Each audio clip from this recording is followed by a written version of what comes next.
welcome. My name is Kenneth Thurman, and I serve as a member of the USD Alumni Board of Directors, DEI Task Force. As a fellow alumnus, I'm thrilled to have you with us today for our fourth session of the Alumni Association's program, Living into Inclusion, a DE&I series for alumni. Today's session is presented by the University of San Diego's Alumni Board of Directors. My fellow volunteers who are committed to creating and delivering valuable opportunities for all USD alumni to learn, grow, and to connect. Welcome to the Screen Enter program, and take it away. Kenneth, appreciate that. And also thank you to Amanda Corona and for you guys putting together this really important program on behalf of the Alumni Association. I appreciate you very much for that. And a big thank you to our sponsors, Valeria Tisha and Jason Harmon. Appreciate the continued support of the University of San Diego and its Alumni Association. It's an honor for me to be moderating this event today. And right now I'm going to share a few things about our featured alumni guest speaker, Monserrat Lopez. Monse is a DEI specialist at Mutual of Omaha Mortgage, and she spearheads the company's commitment to diversity, equity, and inclusion. Monse has several certifications and years of experience in related fields. Monse holds a Bachelor of Arts from the University of San Diego, where she majored in music and minored in business, and also helped to establish the first Latina-based sorority on campus, Alpha Pi Sigma. Really cool. Monse, I invite you to turn on your camera as well as I go through a few fun facts that I got from you. Monse has a very diverse ethnic background that I learned, and she traced her lineage all the way back to the first king of Spain. So you could say that Monse is royalty, which is pretty cool. And she's also a singer, a very accomplished singer and songwriter, and she's still active with the mariachi ensemble at the University of San Diego in the music department. So I love that you've remained so active with the university. And most importantly, she is a mother to an 8-year-old son. So Monse, thank you so much for coming on with me today. It's my pleasure to introduce you. And to get the program started, let's start off with this question is, what exactly do you do in your current position, right? In your role? And then I think everybody would want to know, how the heck did you get this role in the first place? Okay, awesome. Well, thank you for having me, Vince. Yes, I am royalty. Okay, that aside, what I do in my current position is I serve as a director position for diversity, equity, and inclusion. So basically creating the framework for the department, really focusing on community events within the company, outreach to community members. We focus on recruiting diverse candidates. Culture work is a big part of my job.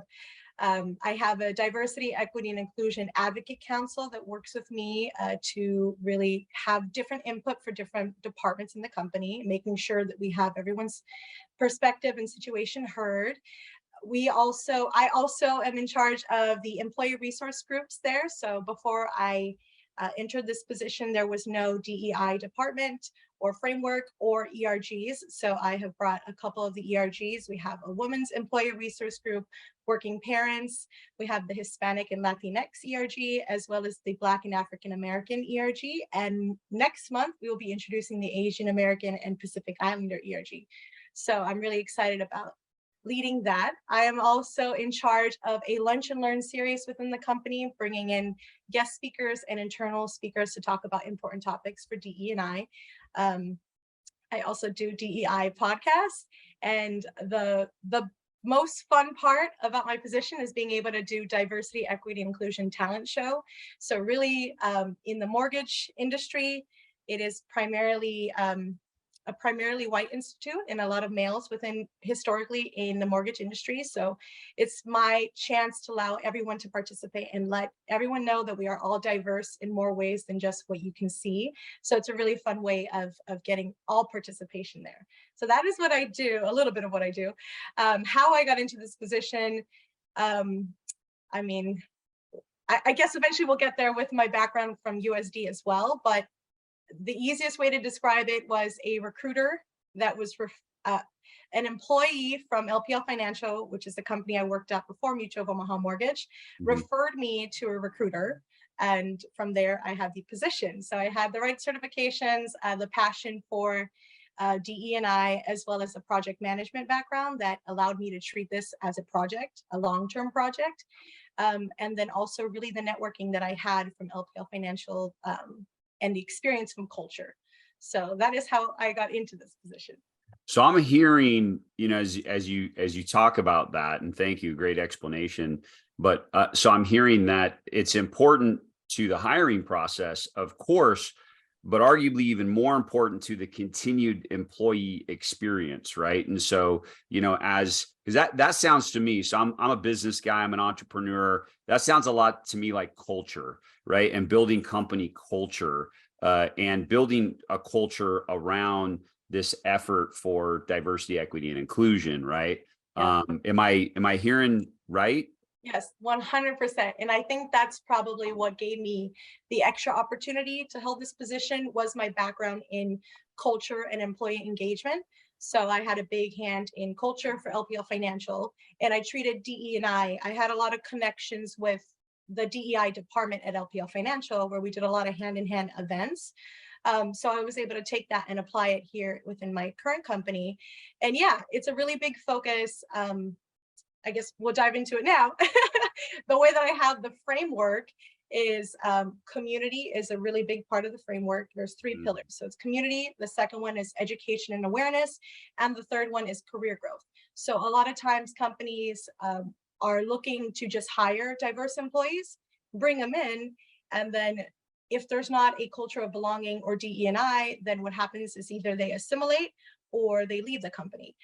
So it's a really big emphasis on making the culture there one of inclusion and belonging. So I'm glad that you identified that. You brought that up. Well, development, I'm just a huge believer in development, right? Yes. Training is something altogether different. So you might need a specific skill set for a specific position that requires some sort of technical training. I get that part. Development's something altogether different, right? Developing a human being, right? To just be a good person and to fit within a culture and embrace that culture, especially, when we're talking about diversity and equity specifically. Now my question, my next question for you then is ultimately, I can tell you're very passionate about this. We talked before, and I could hear the energy that you have around all this. So what drove this passion? Yes.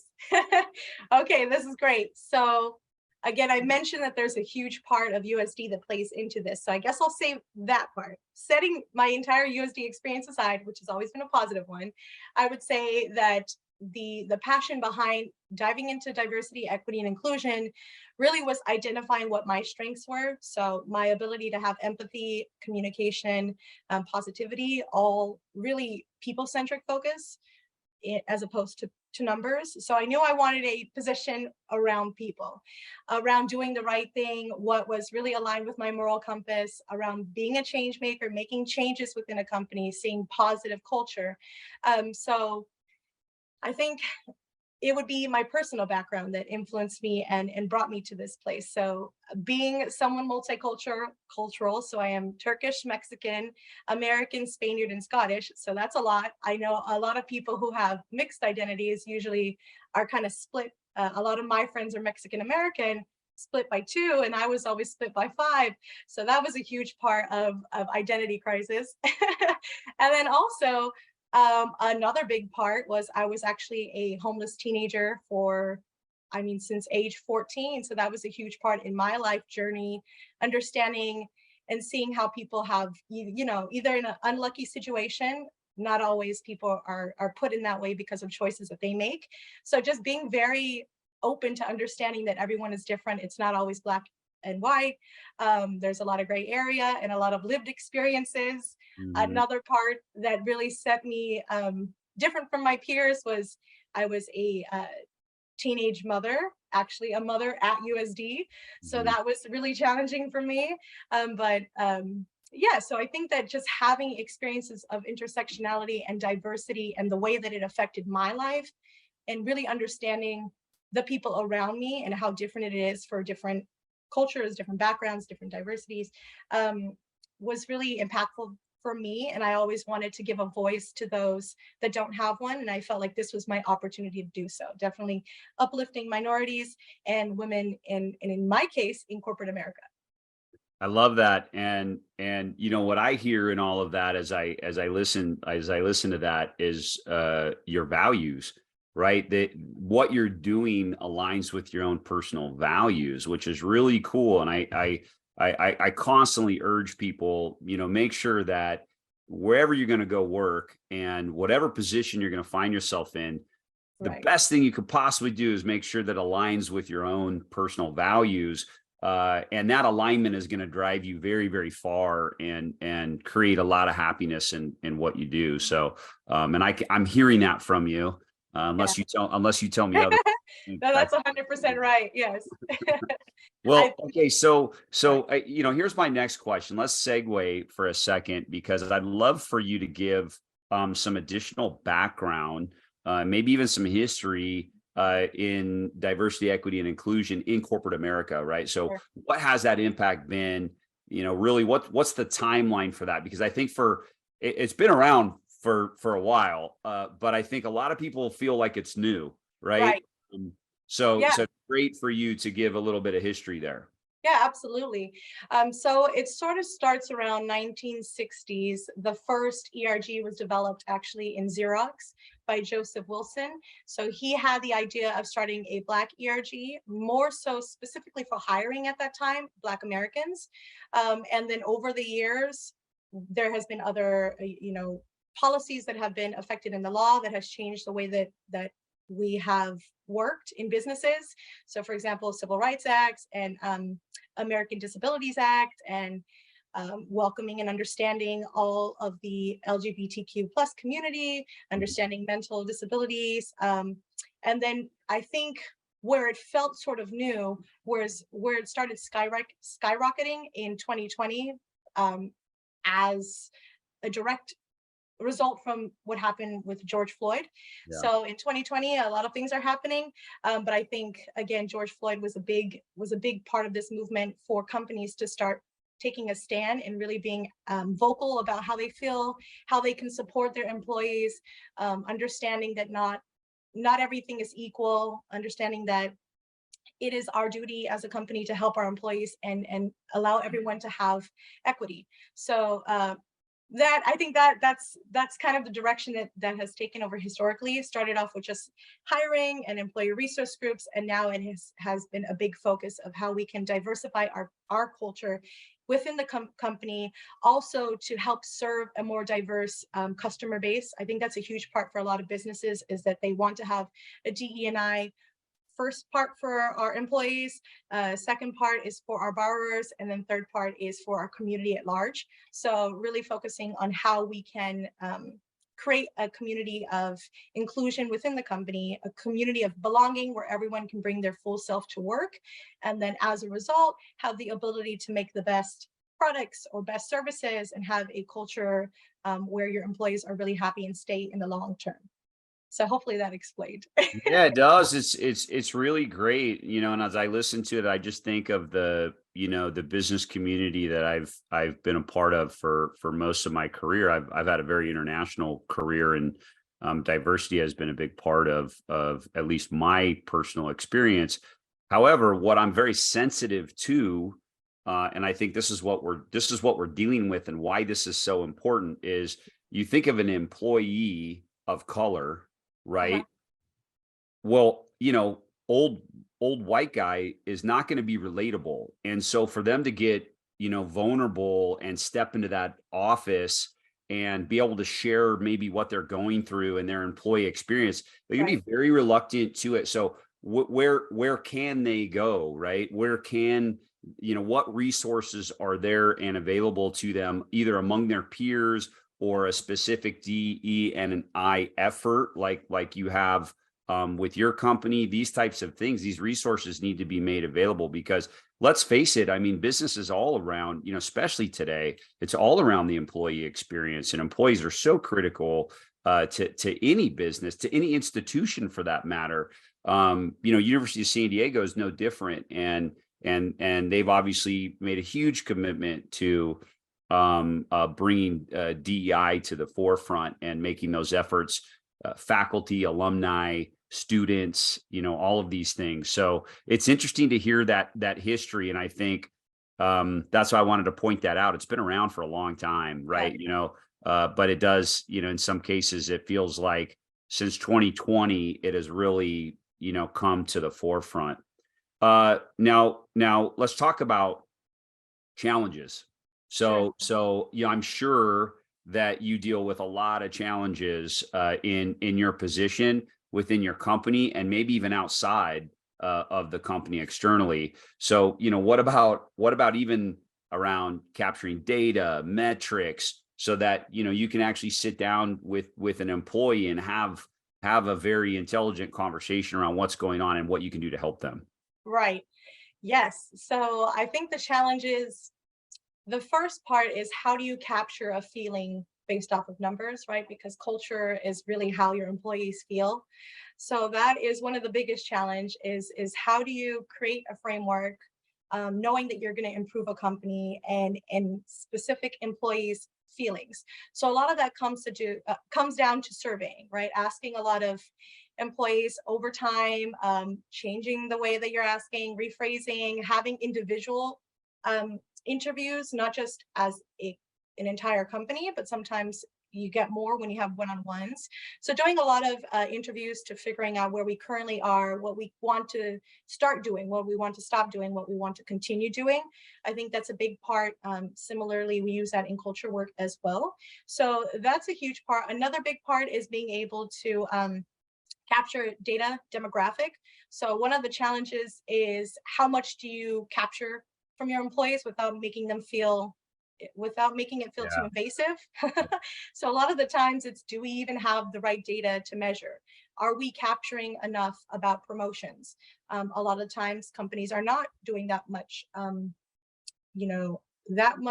analytical work of figuring out over time, is there a pattern? Is there a specific manager that seems to only promote X, Y, and Z instead of A, B, and C employees? Is there a reason why they're doing that? Are the numbers supporting that?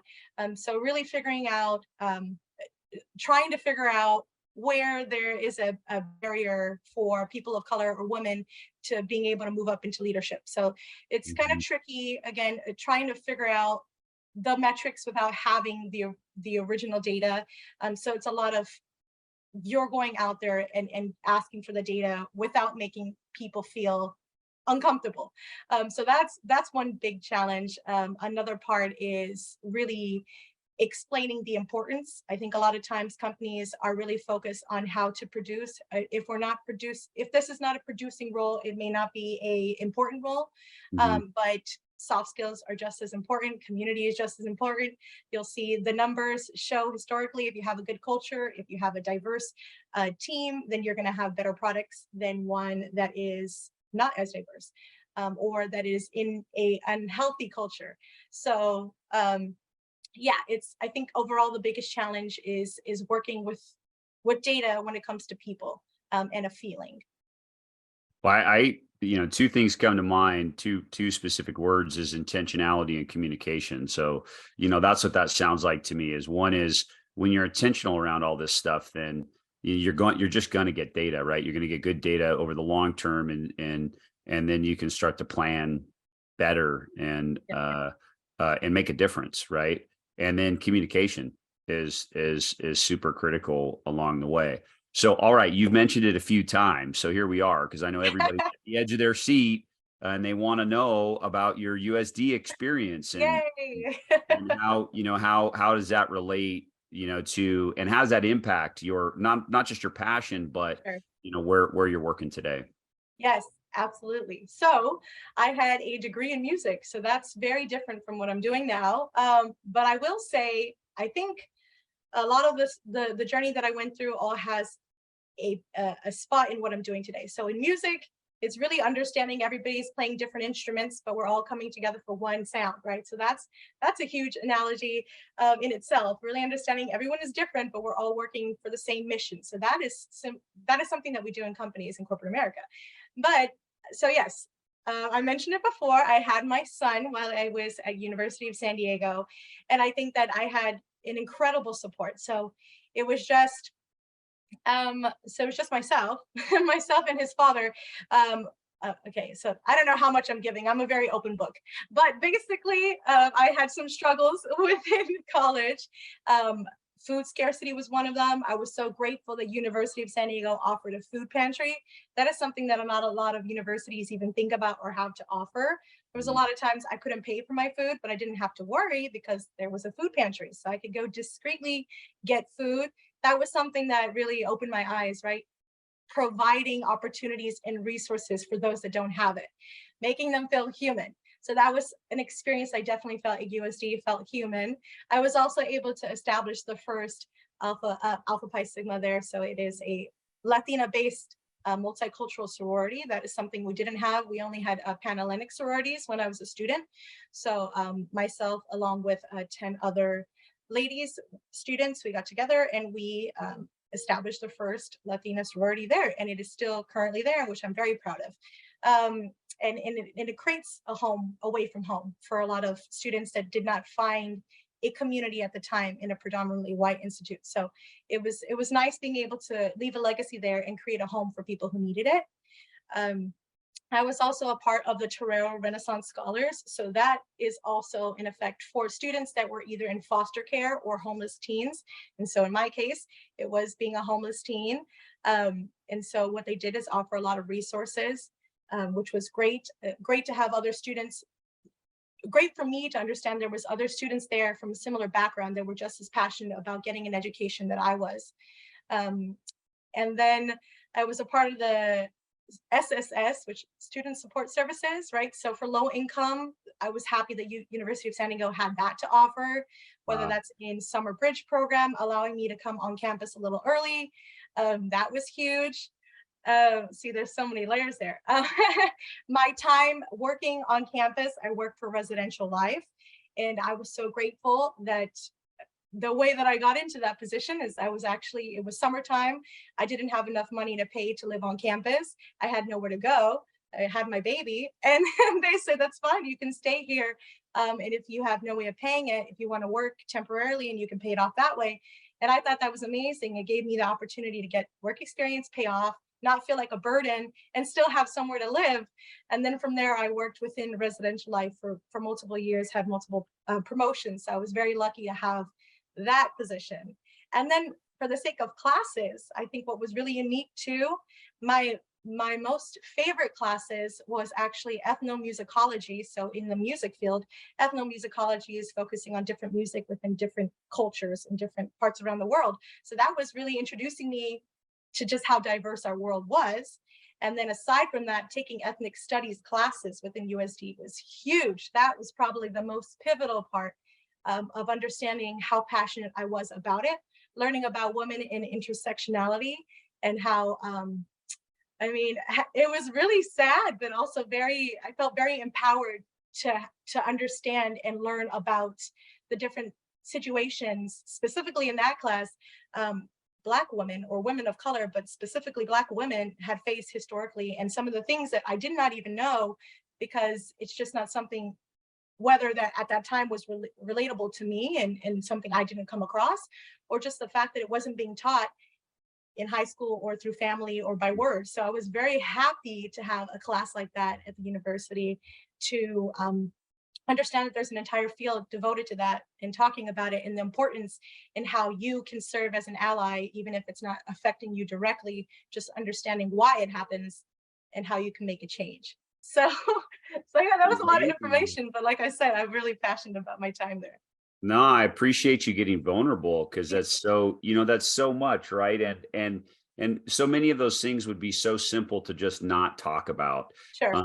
And I really appreciate you opening up to that, because I think people don't realize just the number of resources that the university has. Yep. For people like yourself and others.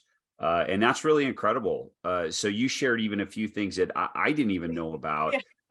And I'm very aware at the level of resources that the university has. So it's just incredible. I mean, and let's be clear, there are resources to make you successful, right? And I love you use the word empowered, right? You Yeah. felt empowered.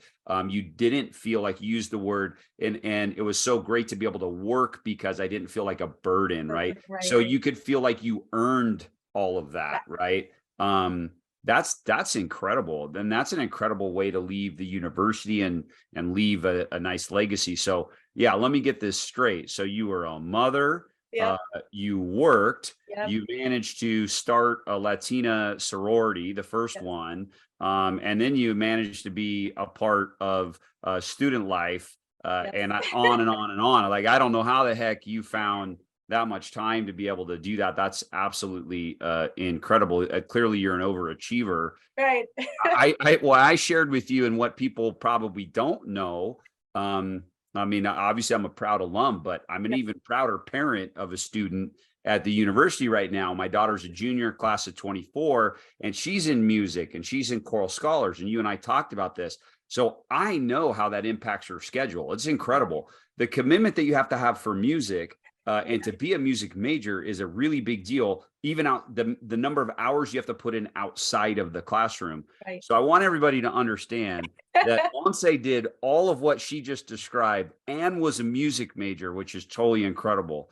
So that I tells me a slept lot about 13 you. hours. When I was pregnant, I slept 13 hours still every day Mm. and graduated on time. Wow. Wow.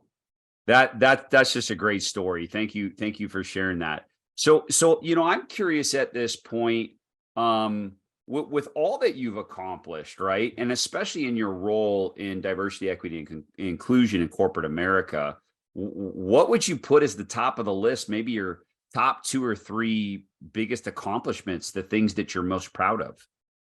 Yes. So in my current position, I'm most proud of starting the DEI department because that was not there. So that I'm very proud of being able to lay down all the foundation, create the entire framework, really create the connections between marketing and recruiting and fair lending company and really all of the entire ERGs and focusing on setting up the leaders for success. So I'm very proud of creating all of the foundation of the company that we have right now when it comes to DE&I. I'm also really happy with this new series that I'm starting, which is the Lunch and Learn series. Internally, it's, I guess, in a way, it's similar to this series, bringing up some important topics and experiences of people that are in relation to DEI. So we had topics about implicit bias. Our next topic, we'll be talking about women in leadership. We're also going to be talking about how to be an ally, and many other topics. So I'm happy to start that series to create it in a space where it's not just information and education being thrown at you, but rather understanding why it's important and really applying it to your everyday life. So I think that's a better way, rather than just creating a flyer or a mandatory meeting that my employees can just take or skip through, really. So, so I'm really happy about creating that opportunity. And then lastly, the most important part, accomplishment that I've done so far is actually for the sake of our borrowers within the mortgage industry. Not a lot of mortgage companies have the ability to service Spanish-speaking borrowers. Oh, That's yeah. a hard word to say. But I'm very passionate about being able to, we worked with a third party and created an opportunity that we're now piloting to help serve limited English speaking borrowers. So that is going to be a big help for homeowners, because as you can imagine, historically, people of color do not have the ability or the resources. Just a lot of history there, a lot of redlining, a lot of lack of education and opportunities. So we're really trying to focus on creating opportunity, and I want to see more people of color that are homeowners, and in this case, Spanish speakers. So that we're just piloting for now. So I'm very, very happy about being here for only a little bit over a year and being able to have done that already. That's a big impact. You should be very, very proud of those accomplishments. Thank you for sharing. Thank you. Okay, so as we start to wrap up our time, time flies when you're having fun, right? We could talk for a long time about this, and I just want to make sure that we leave a little bit of room for some questions that we have. Sure. can you give some, before we finish, can you give some advice around becoming a DEI professional? I mean, maybe what's needed, right? What type of background somebody might want to think about having, and then where do they look, right? Yeah. And then can you also say this, like maybe they want to become they want to get involved somehow in Sure. DEI and maybe become a professional, but I'd love for you at the same token, for those of us that may not be going down that path as a career, how can I be an ally? Yes, absolutely. So for those of you that are interested in being a DEI professional, I think the first thing to understand is that this field, while um, while there has been variations of it over the history, the field itself is still fairly new. So um, you don't need to have years and years of experience in order to hop in. You really just need to have some sort of HR experience or some sort of people focused position. You need to have the passion for it, really understanding what DE&I means. So I would recommend certifications. I believe it's the University of South Florida has a really good DEI certificate, but I'm sure any kind of DEI certification would be helpful. And then I would say um, having some sort of DEI position already on your resume. And what I mean by that is if your company already offers employee resource groups, I would say either be a member of it or if possible, be a leader of an ERG. That was also something that set me apart from the rest. I was a leader in my previous company of a Hispanic ERG. So I was really passionate about my experience there. So I would recommend being a part of an ERG. And then also connecting on LinkedIn. There's a lot of wonderful, I think it's one of the most friendliest groups on LinkedIn would be DEI professionals because we all want to see each other succeed. So I would say reach out to me, connect with all DEI inclusion leaders, see what they're doing, learn about how you can do similar, impact within your company. And then for those of you that want to be an ally, I would say same thing. I would say you can learn smaller courses, take smaller courses about what DEI is, learn about implicit bias, learn about how you can be an inclusive leader. So just on a smaller scale, just a little bit of education, but on a smaller scale. And then connecting with your employee resource groups as well. So if hopefully your company has something similar to that. It could also be an affinity group. It could also be something that's happening within your community, any way that you can advocate or sponsor somebody that is a person of color or woman, whether you're in your company or in your community. I would say that's a great way to be an ally. I want to make it clear the difference between sponsor and mentor. A lot of women and people of color have a lot of mentors, which is phenomenal, but a sponsor is going to be somebody who speaks about you when you're not in the room and really puts your name out there, brings a chair for you, really puts money where their mouth is if they're able to. It doesn't always have to be connected to money, but really advocating for you even when you are not there. That is the difference between a sponsor and a mentor. Mentor can give you great advice, but a sponsor really wants to see you succeed and helps you succeed, creates the opportunities for you to succeed. So as an ally, I would say you can do that. That's a great distinction. I like that, sponsor versus mentor. And how any of us can become active in that way. You talked a lot earlier around, I just think, we talked about culture, business culture, right? And probably the most simplistic thing that anybody could do is certainly embrace the DEI culture, right? Within a business. Yes. Don't be afraid to talk about it, and don't be afraid to, be a part of it, right? In any way. So in the smallest sense, I just think, being open and having an open heart and, all of those things can go a long way, right? Even if you're maybe standing back and saying, hey, I don't know if I want to be directly involved or that involved. I Yeah, think there are ways, right, to just perpetuate what's going on. definitely. Okay. I love all of that. I have, I feel like I have so many more questions that we could totally cover. Is there anything else that we didn't cover, Monse, that maybe you want to mention before we get into some of the questions from our audience? I would only say that if you're coming in as a DEI leader, the only expectation versus reality is a lot of times you expect to make a big impact very quickly. But just to be patient, a lot of it takes time. You're really focusing on creating a long-term thriving culture, focus on DE&I rather than just creating a lot of events and a lot of groups, which is amazing, right?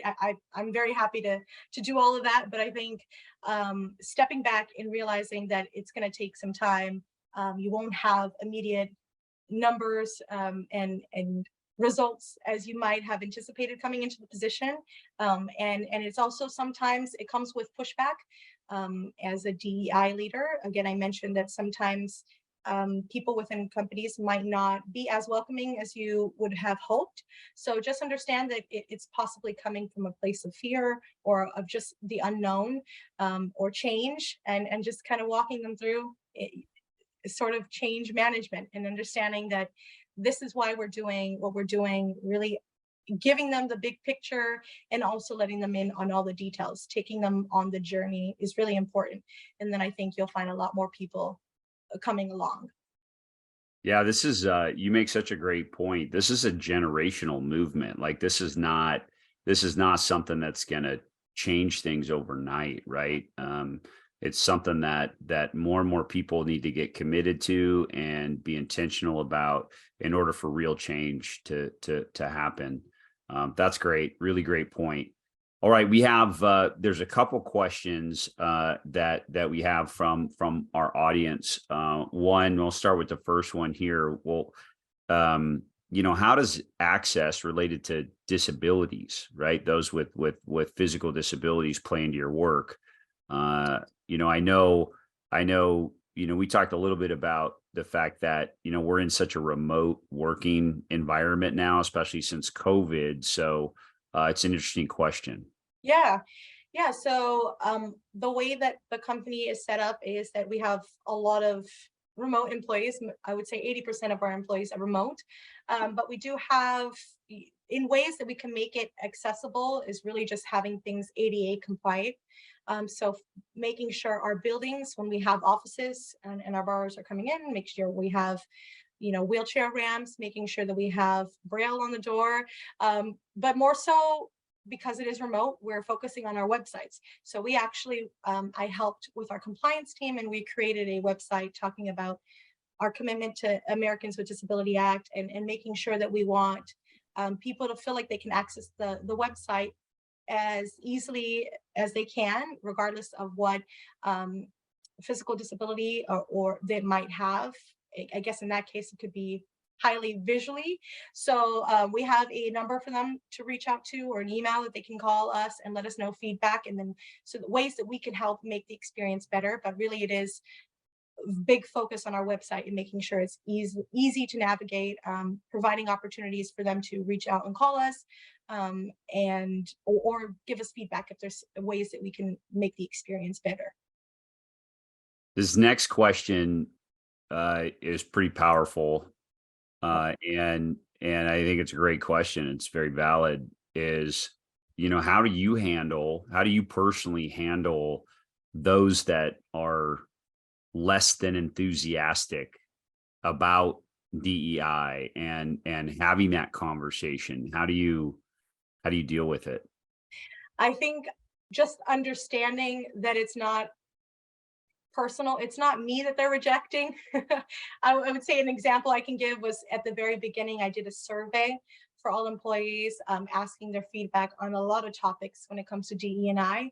And a lot of them, I mean, not a lot of them, but I did see a couple comments saying that DE&I is just, I'm trying to figure out how they framed it, but basically that it's not real, that it's just about a bunch of fancy HR words, that there's nothing that's really, that there's no use for DE&I. Or that was one comment I saw. Another comment I saw was, where will you're forgetting about white men. There specifically, you're forgetting about us white men. So I think that it's just either a place or an opportunity to inform and let them know, the purpose. Again, it's not to make anyone feel excluded, it's to make everyone feel included. It's supposed to create equity so that you can give resources, opportunities so that we can have an equal outcome. I think a lot of the time people are saying, oh, we're already equal, we're already equal. And that may be for you in your specific perspective because of the privilege that you might have that you don't know you have. So a lot of times it's just letting people know the differences and then showing how it can be if we provide the right resources, and then now everybody has equal. We're not giving somebody else more, it's just to bring everybody on the same level. So yeah.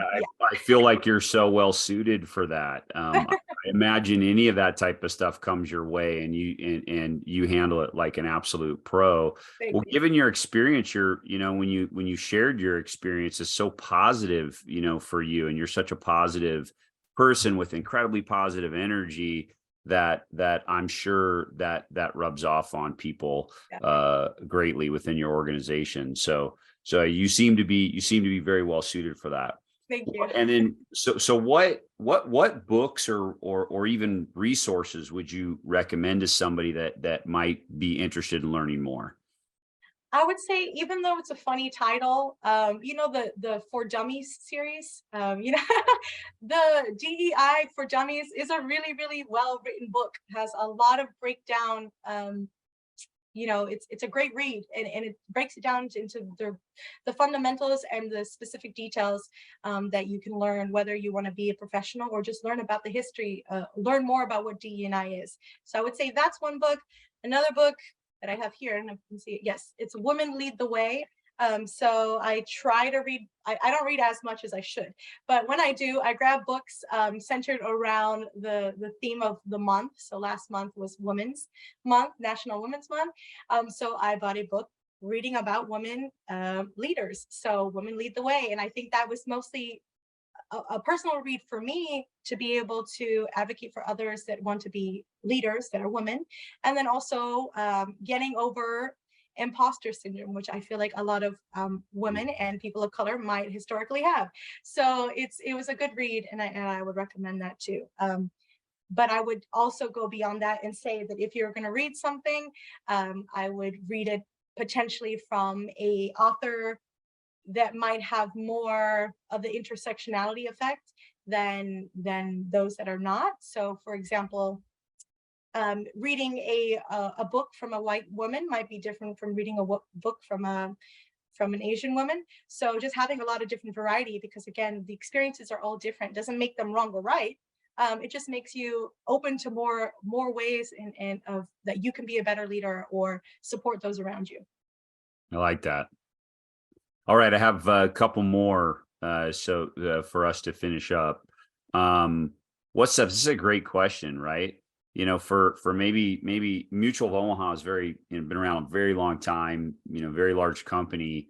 And so obviously they have great resources and capital to be able to put together a program and hire people to be focused on that. But, if you're a smaller business, do you have any basic steps that you could recommend for businesses to start down a path of creating a DE&I program?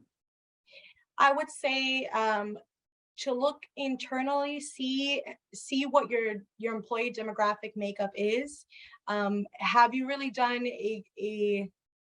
it's again, it's not a bad thing, but you stop and consider, was I really looking for sourcing in places that I might not have looked? Did I go check for community colleges? Did I look for organizations that help support specific demographics?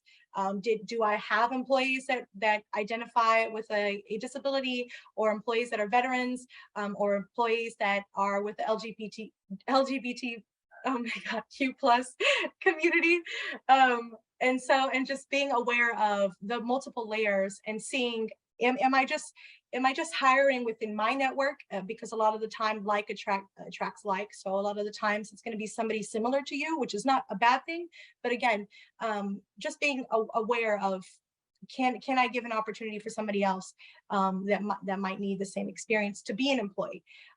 Obviously, when it comes to can they do the job is a different part. So that's the interview process you'll have to do.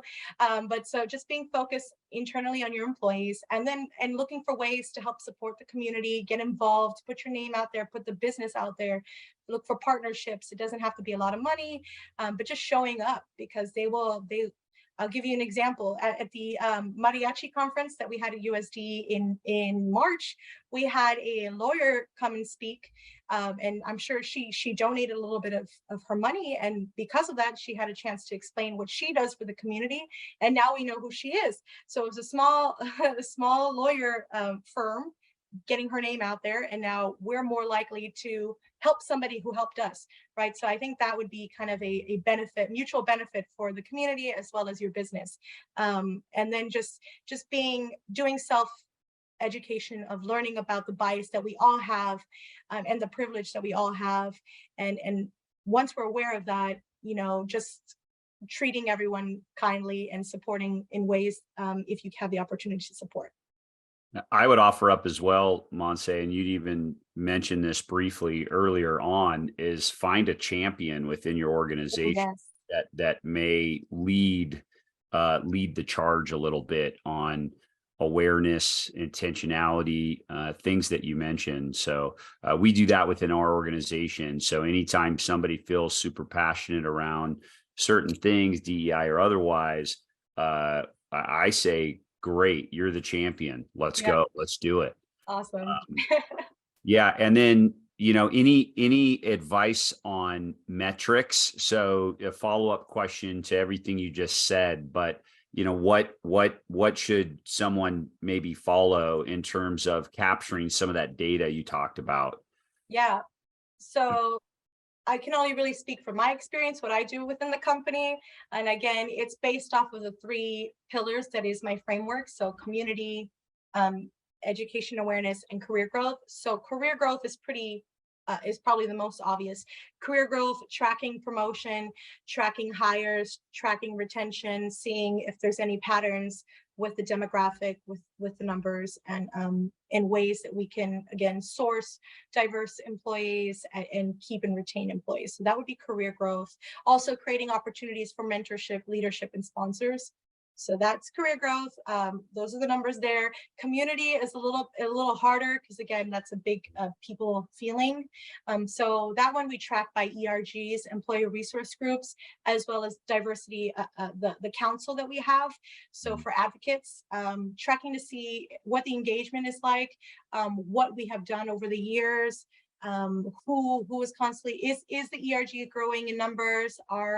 Is there a correlation for those that are a part of an ERG, and are they staying longer in a company than others that may not be a part of an ERG? So that would be community. You could also focus on, do you have diverse vendors, suppliers? You could also focus on, are we engaging with our outside community? So logging down all of those over the years, any ways that you've been involved. And then the last part for education and awareness, that one is a little, you could do surveys before and offering, asking the question in a survey, what do you know about X, Y, and Z? And then offering the course, and then surveying, now after this course, what do you know? So you can track it that way. You could also track it by click rate. So if you work closely with, again, if you have the ability to have a platform where employees are going in to learn and watch videos, how many employees watched it? Did they watch it the entire way? Are there quizzes associated with that? How are they scoring? So it's a little bit, it's a little breakdown, a little preview there. Well, you talked about it earlier, and I think for the small business, and I'm in the small business space, surveys are the best. Survey your employees, right? And just, we do a ranking, so when we do those surveys, we make it relatively simple of, rank how you feel, right? And we get a lot of great data around that. We work very hard to create a psychologically safe environment within our business. And we want to hear from employees on whether or not we're creating that experience or not. So I think surveys are a great tool to get great data. And then, lastly, so we had an audience member that asked if he could connect with you on LinkedIn. and Yeah. message you on LinkedIn to connect offline. I think he probably had a few more questions that he'd love to ask you if you're okay with that. Yeah, absolutely. Cool. Okay, we're at the end then. We did good on timing, Monse. I just want to personally thank you. So much fun to work with you. You've got just incredible energy, and I think the topic is an important one, and I appreciate you sharing your experience and getting vulnerable today. Yes, thank you so much. This was great. And thanks, Kenneth, for pushing this out, and Amanda Corona. So, Kara, I'll push it back to you to wrap up the program. That was amazing. Oh, Monse, what a great opportunity to get to know you a little bit better, and to all of our alumni who are watching this live now or watching the recording of it later over YouTube. Thank you for spending the time with us, getting to know Monserrat Lopez and hearing from Vince Moiso. Another thank you to our sponsors, Valerie, Atisha, and Jason Harmon. Make sure to check us out on all of our upcoming programming, including some virtual events and in-person programs that are coming up here soon. Thank you again. Go Toreros and have a wonderful day. Take good care.